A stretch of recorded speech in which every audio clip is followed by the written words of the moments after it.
حضور صلی اللہ علیہ وآلہ وسلم سے محبت تو ہم سب مسلمانوں کا امتیاز ہے، اس پر تو کوئی اور بات ہی نہیں۔ بات صرف اتنی ہے کہ ہم اپنے آپ کو اتنا چھوٹا محسوس کرتے ہیں کہ ہم ان سے محبت کا اظہار کرنے کے بھی قابل نہیں سمجھتے اپنے آپ کو۔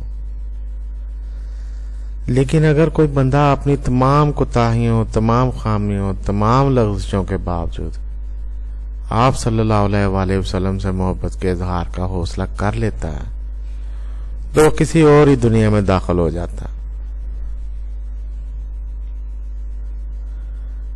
بس یوں ہی کسی دن کسی محفل میں بیٹھے ہوئے اپنے گناہوں کی تمام تر سیاہی اپنے منہ پر محسوس کیے، وہ آپ صلی اللہ علیہ وآلہ وسلم کے ذکر مبارک پر درود شریف پڑھتا ہے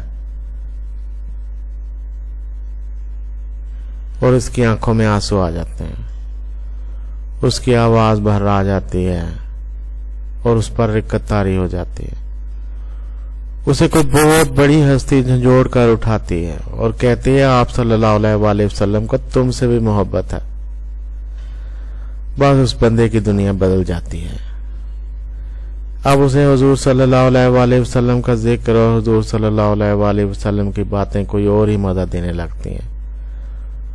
وہ بس اسی انتظار میں رہتا ہے کہ کوئی آپ صلی اللہ علیہ وآلہ وسلم کا ذکر کر رہا ہو اور وہ چپ کر کے سننے لگے۔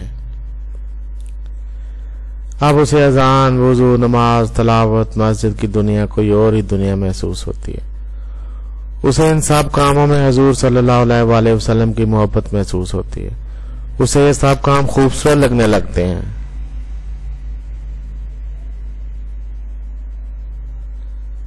ایک دن اسے کوئی بتاتا ہے کہ حضور صلی اللہ علیہ وآلہ وسلم نے کبھی 3 دن لگاتار پیٹ بھر کر کھانا نہیں کھایا تھا۔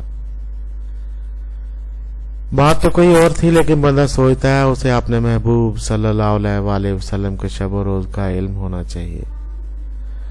بس اسی سوچ میں اسے خیال آتا ہے وہ حدیث مبارکہ کی کتاب اپنے پاس رکھے۔ وہ حیران ہوتا ہے اس کے اندر حدیث مبارکہ کی کتاب لانے کی خواہش بڑھتی جا رہی ہے۔ وہ سوچتا ہے ابھی تو پیسے نہیں ہیں، پہلی تاریخ کو تنخواہ ملی تو صحیح بخاری لاؤں گا۔ اسے یاد آتا ہے کبھی زندگی کے شروع دنوں میں جب اس کے پاس صحیح بخاری ہوا کرتی تھی، اسے اس سے محبت ہی نہیں تھی، اسے اس کی قدر کا اندازہ ہی نہیں تھا۔ اور پھر صحیح بخاری اسے چھن گئی، کوئی لے گیا۔ اب جب زندگی کو حضور صلی اللہ علیہ وآلہ وسلم سے محبت کی نگاہ سے دیکھنا شروع کیا تھا تو محسوس ہو رہا تھا وہ کتنی عظیم کتاب تھی۔ قرآن پاک کے بعد سب سے عظیم کتاب، سب سے انسپیریشنل کتاب، زندگی بدل دینے والی، عقل و دانش کا خزانہ، خدا شناسی میں معاون، آپ صلی اللہ علیہ وآلہ وسلم سے محبت کا راستہ، آپ صلی اللہ علیہ وآلہ وسلم سے محبت کرنے والے دلوں کی یادیں، آپ صلی اللہ علیہ وآلہ وسلم کی یادوں کو سینے سے لگائے زندگی گزارنے والے خوبصورت اور خوش قسمت لوگوں کے جذبات، آپ صلی اللہ علیہ وآلہ وسلم سے محبت کرنے والے لوگوں کی ادائیں کہ وہ کس کس پہلو سے آپ صلی اللہ علیہ وآلہ وسلم کی محبت میں نہائے ہوئے تھے۔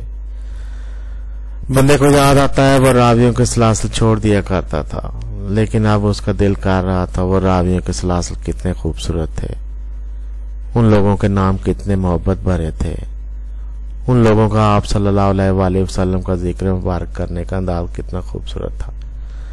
راویوں کا سلسلہ پڑھنے کا ایک اپنا ہی مزہ ہے۔ بندہ بخاری شریف کی محبت میں بہت آگے نکل جاتا ہے۔ وہ اپنے آپ کو اردو بازار کی دکانوں میں بخاری شریف کا کوئی پرنٹ ڈھونڈتا ہوا دیکھ رہا ہے۔ اسے دارالسلام کی چھپی مختصر بخاری شریف یاد آ رہی ہے جو اس نے بہت عرصہ پہلے ایک دکان پر دیکھی تھی۔ بہت خوبصورت پرنٹ تھا، بہت عمدہ پیپر، کاش وہ بخاری شریف مجھے اب مل جائے۔